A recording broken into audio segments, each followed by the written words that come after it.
मध्य प्रदेश में मेडिकल दुकान संचालक अब किसी भी प्रकार का डिस्काउंट या छूट का बोर्ड नहीं लगा सकेंगे और धार में तो मेडिकल दुकानों से डिस्काउंट व छूट के बोर्ड हटाना शुरू कर दिए गए हैं और दुकानदार खुद ही यह बोर्ड हटा रहे हैं। दरअसल मध्य प्रदेश राज्य फार्मेसी काउंसिल ने डिस्काउंट संबंधित बोर्ड को पूर्ण रूप से प्रतिबंधित कर दिया है। धार जिला केमिस्ट एंड ड्रगिस्ट एसोसिएशन के जिलाध्यक्ष डॉक्टर अशोक शास्त्री ने बताया कि दवा दुकानों में किसी भी प्रकार का डिस्काउंट या छूट का बोर्ड लगाना अवैधानिक करार दिया गया है। पिछले दिनों हुई ऑल इंडिया केमिस्ट एसोसिएशन की बैठक में निर्णय लिया गया है।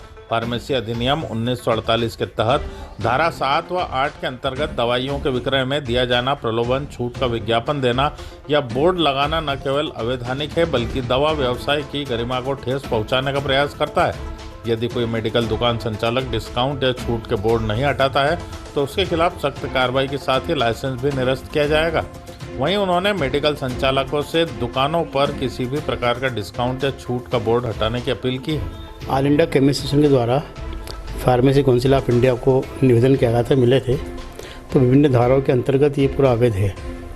फिर एमपीसीडी के हमारे महासचिव राजू सिंघल के नेतृत्व में एमपीसीडी के पदाधिकारी मध्य प्रदेश फार्मेसी काउंसिल से मुलाकात हुई।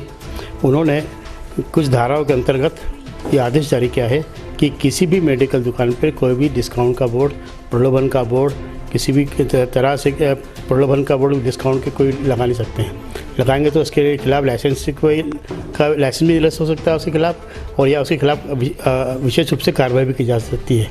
इसके अंतर्गत धारा है, बताता हूँ मैं आपको। ये है जो फार्मेसी अधिनियम के अंतर्गत धारा है 1948 के तहत एक्ट की धारा 7 व 8 के अंतर्गत दवाइयों के विक्रय में दिया जाने वाला प्रलोभन व छूट डिस्काउंट का विज्ञापन देना, बोर्ड प्रदर्शित करना न केवल अवैधानिक है बल्कि दवा व्यवसाय की गरिमा को भी ठेस पहुंचाता है।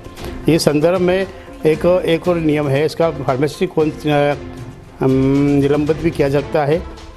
धारा 2 प्रतिस्पर्धा धारा कानून 2022 की धारा 4 के अनुसार इससे हमारे प्रदेश के विकास पर प्रतिकूल असर पड़ता है तथा जनहित के विरुद्ध भी है। प्रतिस्पर्धा आयोग इस कृत्य के लिए भी दंडित कर सकता है।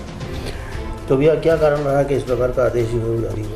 ये जो पहले मेडिकल का व्यवसाय, दवा व्यवसाय एक प्रतिष्ठापूर्ण व्यवसाय कहलाता था।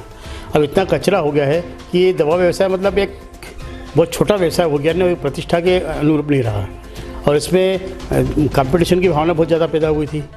और ऐसा नहीं कि जो जेनरिक दवा है उसमें डिस्काउंट तो खूब मिलता है, वो तो सामने दिखता है, लेकिन जो इथिकल दवा है, जो स्टैंडर्ड कंपनी की दवा है, जो दूसरी कंपनी का इथिकल दवा है, उसमें कोई डिस्काउंट विशेष व्यक्ति दे नहीं सकता है।